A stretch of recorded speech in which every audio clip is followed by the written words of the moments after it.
Barkanmu da warhaka. Barkanmu sake saduwa da ku a Zakisu TV. Hafsa Zaki sunana kuma kamar kullum nake kwararo bayani. Yau maza gare ku na zo, na san mata za su ji haushin wannan abin, amma dan Allah na gano muku wani sirri. Wallahi ku ƙara aure. In ku ƙara aure za ku ji daɗin rayuwa. Za ku more, za ku yi shagalin ku fantaya ku wataya ku ji daɗin ku, babu mai taka muku burki. Amma idan kana da mata ɗaya matsala ne. Ba za a dinga gwada maka soyayya ba za a dinga gore ba, bara a dinga haduwa ba. Amma da zaran ka ƙara aure alaji, ka riga ka gama jin daɗin duniya. Saboda haka dan Allah ku ƙara aure. Duk ne guda ɗaya ya daure yayi biyu, in biyu ne gare ka maka ƙara uku. Ka ga wani tashin soyayya nake gaya maka da ladabi da biyayya. Ka san mu mata muna da wani shashanci daban. Za ka ga mace ita kaɗai ne a gidan mijinta, yana mata duk abin da ya kamata ya mata, amma a lokacin da za ta san ita iska ce, ita ba ta da mutunci, ba ta da hankali. Wasu matan ba sa dafa mazajen su abinci, masu aiki ne ke dafa mazajen su abinci. Wasu matan miji zai dawo ba sanne da zuwa, ba gayu. Yara za su dawo ba za a kula su ba, sun zauna sun baje, nake gaya maka. Yanda ka san sun ma haka za su taru. Wata mace kana iya ka fita ka bar ta a falo, ka dawo ka same ta a falo, ko motsi ba ta yi, balle har ta gyara wani abu, balle har ta bawa mijinta sha'awa. Wata mace zaka ganta tana magana da mijinta, tana cika, tana bunƙasa, tana daddaga hannu, tana nuna cewa ita wata ce, ita wata shegiya ce, ta aihu ta kama ƙasa.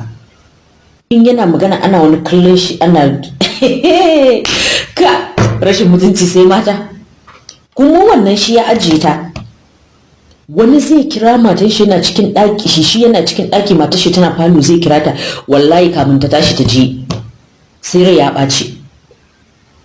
Amma kana maganan ƙara aure alaji, na gano muku sirri.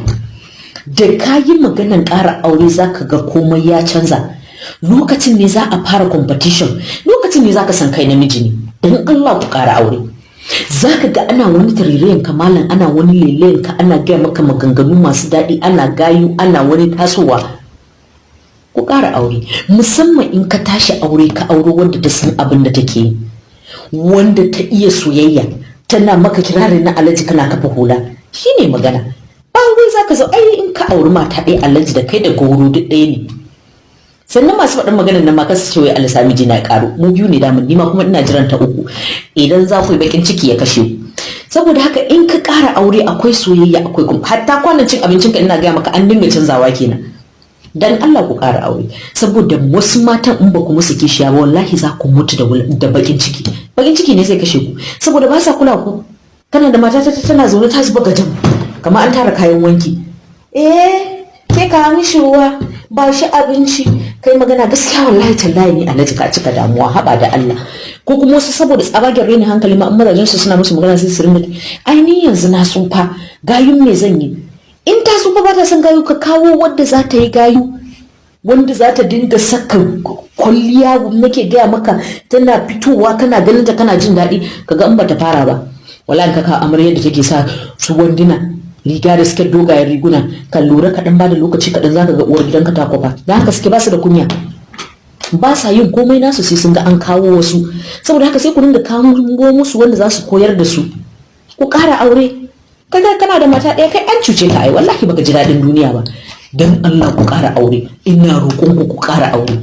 Mata idan za ku mutu ku mutu, kuma ni bakin ku ba damuna yake yi ba. Bye bye.